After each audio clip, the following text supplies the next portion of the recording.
assalamu alaikum, j'espère que vous allez tous bien. Alors écoutez, je suis pas trop du genre à parler de l'actualité, etc. Mais là quand même, je viens de recevoir un article où certains maires demandent des cautions avant de faire le mariage. C'est-à-dire qu'on est tellement arrivé à une époque où les gens ne respectent plus leur engagement que maintenant on demande une caution. Alors je sais pas, moi en tout cas ça me sidère. Je me dis, mais est-ce qu'en 2022, le mariage, les valeurs, les principes n'ont tellement plus de sens qu'on en arrive à demander une caution comme un vulgaire appartement qu'on va louer? Est-ce que l'homme comme la femme se considère comme une simple location? Vous voyez, comme on cultive, comme on consomme l'amour, on consomme la nourriture, on consomme les activités, on consomme et on consomme. On est dans une société de consommation. Donc vraiment, j'avais envie de vous faire part de cette chose qui m'a stupéfaite. Mais vraiment, en arriver à là, je trouve ça malheureux. Vraiment, il faut revenir à l'essentiel, se rappeler le pourquoi Allah subhanahu wa ta'ala a demandé à l'homme et à la femme de se marier.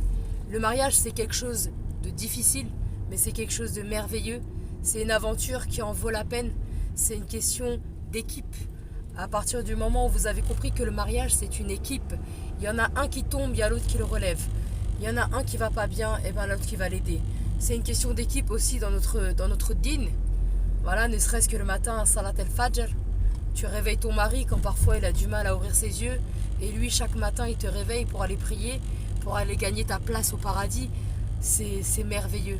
C'est merveilleux. Le mariage, c'est tellement plein de choses. Il y a l'aspect de la spiritualité, il y a le fait d'avoir des petits bébés, et puis le fait de partager énormément de bonnes choses, de partager les épreuves aussi, bien évidemment.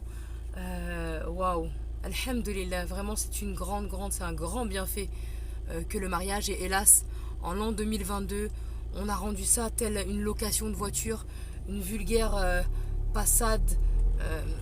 Ça me dérange énormément.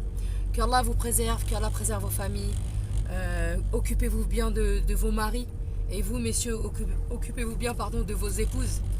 N'attendez pas de les perdre ou de la perdre pour se rendre compte de sa valeur. Assalamu alaikum wa rahmatullahi wa barakatuhu.